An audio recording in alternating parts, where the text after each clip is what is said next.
Hi, this is Phil Hinton. Welcome back to our continuing coverage from the Hisense stand here at CES 2026. And there's some fantastic TV technology on show here, everything from trichroma laser TVs to projectors, and then we've got micro LED, we've got RGB mini LED TVs, and then we've got smart TV. Yes, smart TV, not the most exciting thing to talk about. However, Home OS is new for Hisense.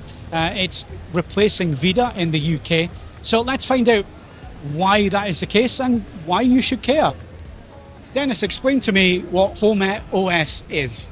Oh, it's a rebranded VIDAA operating system. So in the past, we used the VIDAA brand on Hisense smart TVs and smart TVs of other manufacturers, and now we rebranded into Home. The whole purpose of the rebranding is to also go along with the new philosophy or the new approach of the OS. In the past, we were a smart TV platform, and now we're an OS to the home. We're going to be launching very soon the first refrigerators with this operating system with the Home OS, and other devices are going to follow very soon. It's rare for a manufacturer to have their own proprietary smart TV system, OS system. Why should people take notice of Home OS and VIDAA in the past? Why should people take notice of that when there's big brands like Google TV and Fire and so on? What makes you guys compete with that? I always give an example of the mobile phone, right? What mobile phone is the best? Usually people are going to say it's the iPhone, right?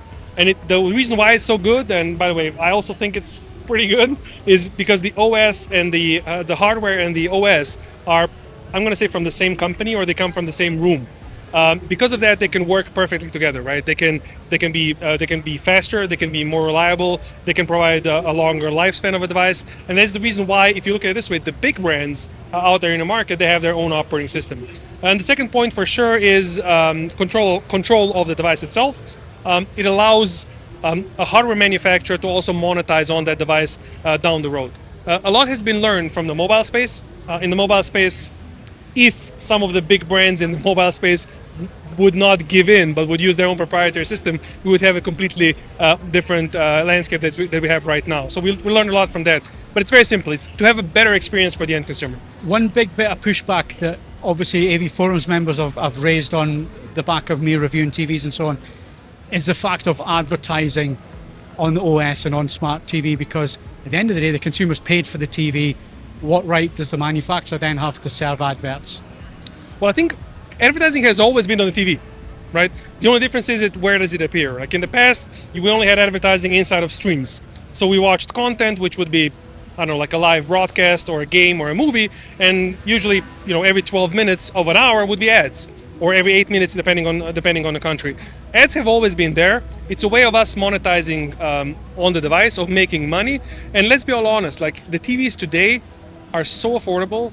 They've become so cheap, mostly as a result of the fact that manufacturers can make money on these devices via advertising. It's something that we're going to have to get used to. If we didn't have this capability, the devices would probably be much more expensive than they are currently. I mean, obviously, the majority of our audience is UK, but we have a lot of US people who watch our channel as well. There has been different smart systems used on Hisense TVs in other regions, such as Google and Fire and so on. So how do you bring all that in under the Home OS? So Home OS is pretty much a rebranded VIDAA operating system, like I said. So I believe Hisense will continue to use other platforms in markets, some additional markets. I cannot speak for Hisense. I can only speak for the Home OS. I can tell you is that outside of the US and China, more than 90%, 95% of all devices are using the Home OS platform. The strategic idea is very simple. It's like everything needs to be Home OS because we want to have the best user experience. We want to offer the customers the best option to control the home, not just the smart TV.